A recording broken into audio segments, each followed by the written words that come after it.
She arrived at the trading block, still trembling from labor. But a solitary rancher purchased her freedom simply to offer shelter and rest. Arizona Territory, autumn of 1878. The merciless sun blazed over Dusty Creek like a vengeful spirit. Clouds of earth swirled from the heavy steps of cowboys, wanderers, and fortune-seekers, all gathering in the town center where a crude platform rose like a monument to human suffering. Upon it knelt a young woman, unshod and bound in irons. Though her name was Alina, none in attendance had bothered to learn it. Her garment, barely deserving the name, wrapped around her like ancient ash, ripped and stained crimson. Dark, rust-colored streaks painted her skirt from mid-thigh downward. Her limbs shook beneath her burden.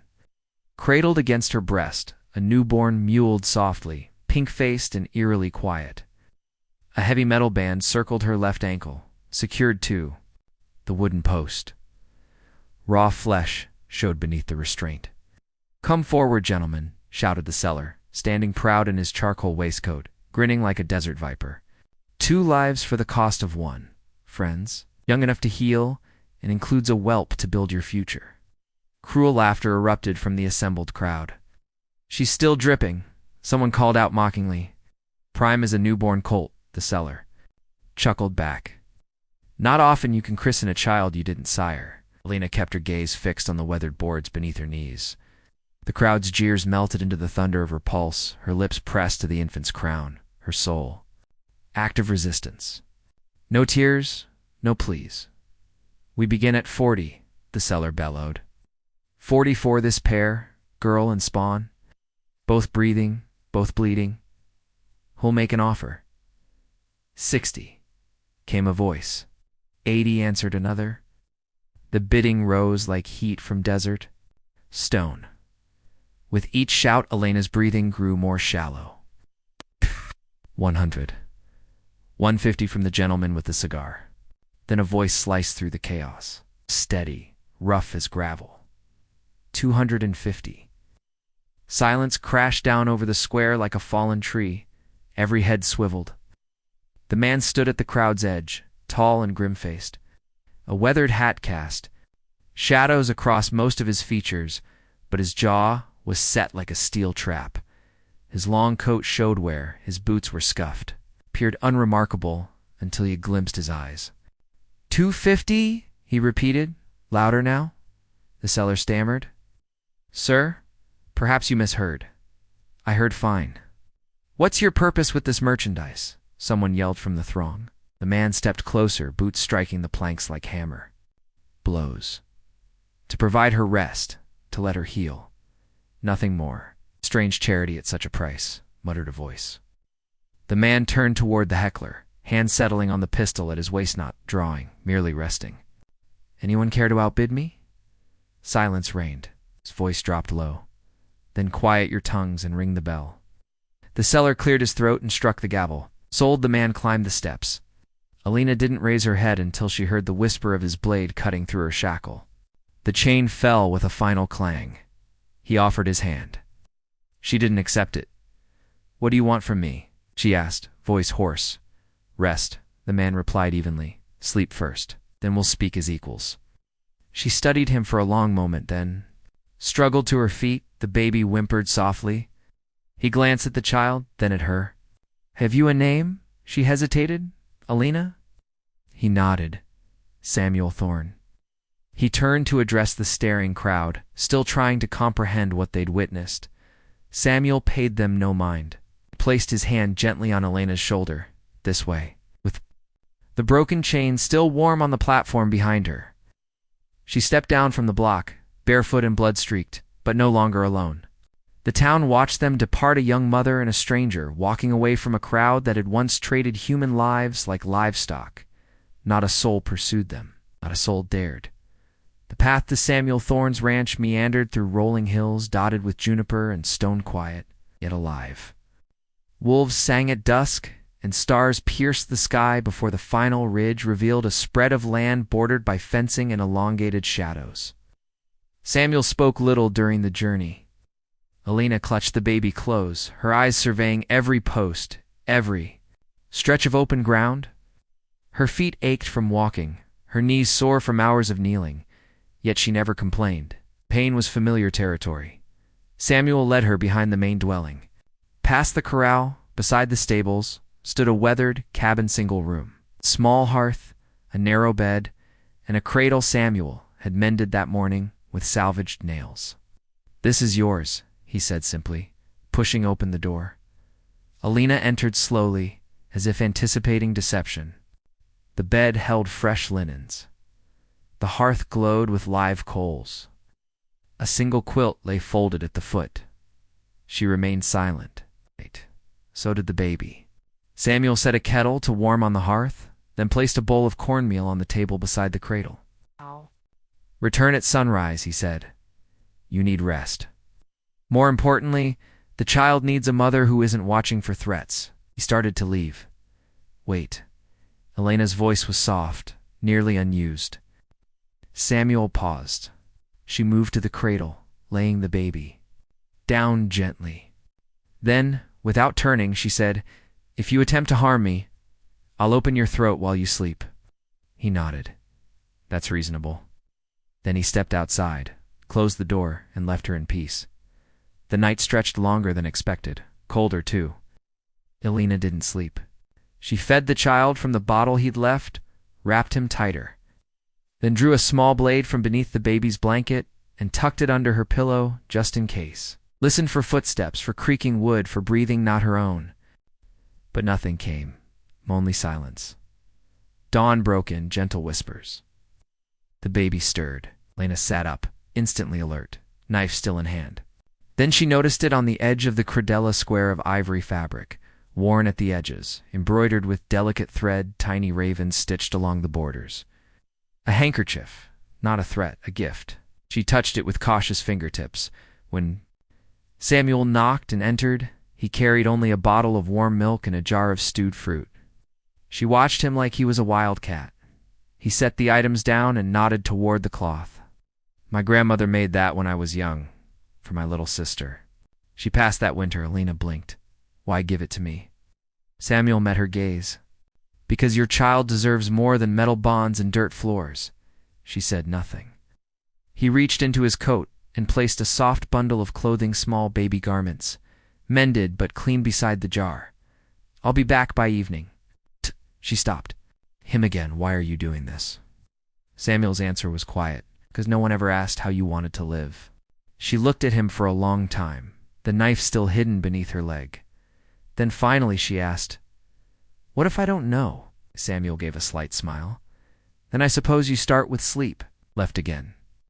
This time she watched him go, and when the door clicked softly shut, Elena finally sat on the bed, placed the baby near her heart, and closed her eyes. Not completely, not yet, but enough for the darkness to feel less threatening. Days drifted by like slow-moving clouds across the Arizona sky. Elena rarely left the small cabin, except to draw water or hang the baby's clothes to dry.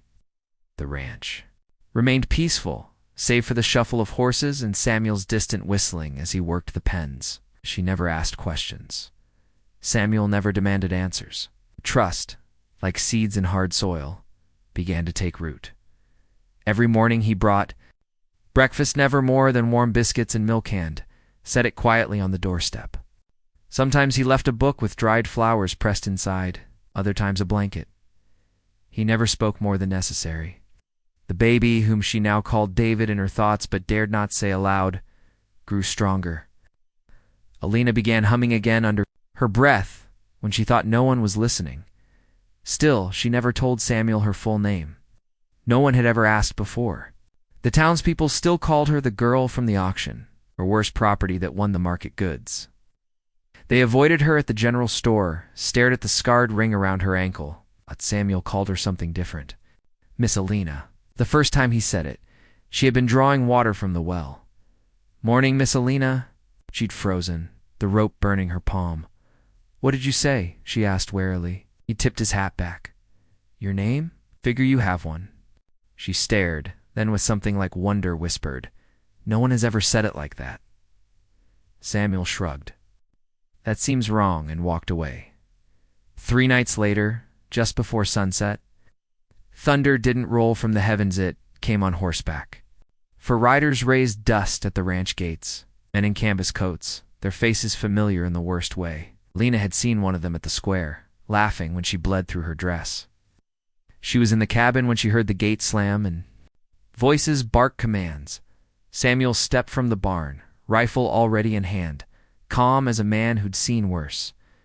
"Evening," one rider said, his teeth stained yellow. "We're here for what belongs to us." Samuel's voice was low. "This is private property." The man pointed toward the cabin. "She's stolen goods, a runaway asset from the flesh trade registry. Escaped before her papers cleared." "She was bleeding from childbirth," Samuel replied. "I paid for her in full." The man laughed. "Maybe we refund your money and call it square." Samuel didn't laugh. He stepped forward.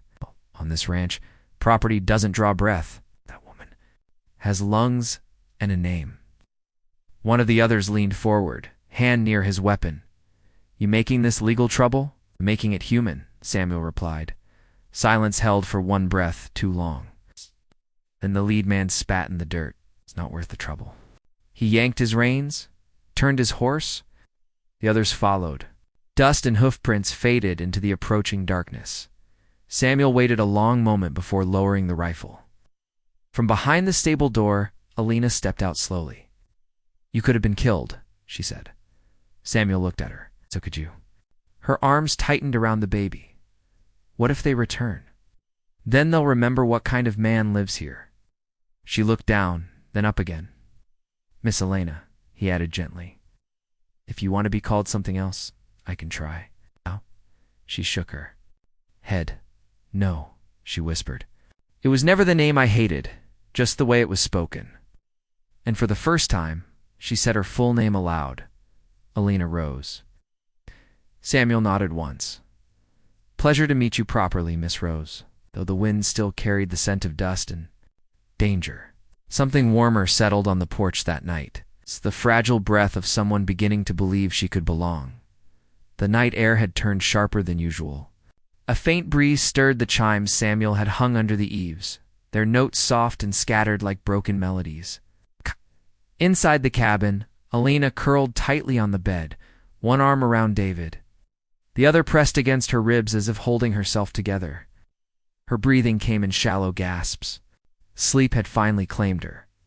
Then the nightmare came. She was back in the hay. Knees folded beneath her weight, blood soaking the earth below. Her cries mixed with animal sounds and laughter, cruel, wheezing laughter. Boots stomped near her. Belly men shouted over her head. "Not worth feeding. She's just flesh with a pulse." Hands seized her legs, pulled the child away before she'd finished screaming. Then cold, endless cold. She woke with a gasp, clutching David so tightly the baby whimpered. Her dress clung to her skin with perspiration. "Ow." Her mouth tasted of iron and dust. She sat up quickly, breath wild. That was when she saw the light. Outside the cabin, through the small window, a single oil lamp flickered. Samuel sat in an old wooden chair, coat over his shoulders, hat in his lap. The lamp burned low beside him. Alina blinked. Her voice cracked when she tried to speak, so she opened the door instead. He looked up as it creaked. "Bad dream?" he asked. Quietly, she didn't answer. He stood slow and careful, as if moving too quickly would shatter the air between them. He picked up a tin cup from the small side table and walked toward her, stepped steady on the porch planks. "I figured you might. Need this?" He offered the cup. She hesitated before taking it.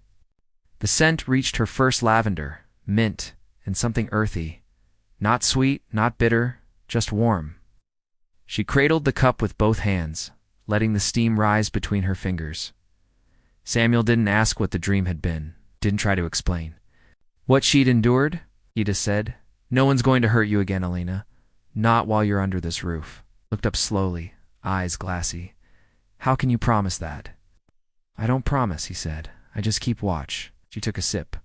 The tea burned her tongue, but it helped. Samuel didn't move to go back inside. He sat again in the chair, letting the silence fill the porch between them. "I used to watch the stars with my father," he said after a while, before he joined the cavalry. We would count the ones we thought were meant for us, like each one was waiting to be discovered. Alina said nothing, but she looked up. The sky was cloudless, so many stars it made the dark feel crowded. She whispered, "Which one is yours?" Samuel nodded toward the left. "Right. That one there, next to the crooked line. Been following it since I was 15. It hasn't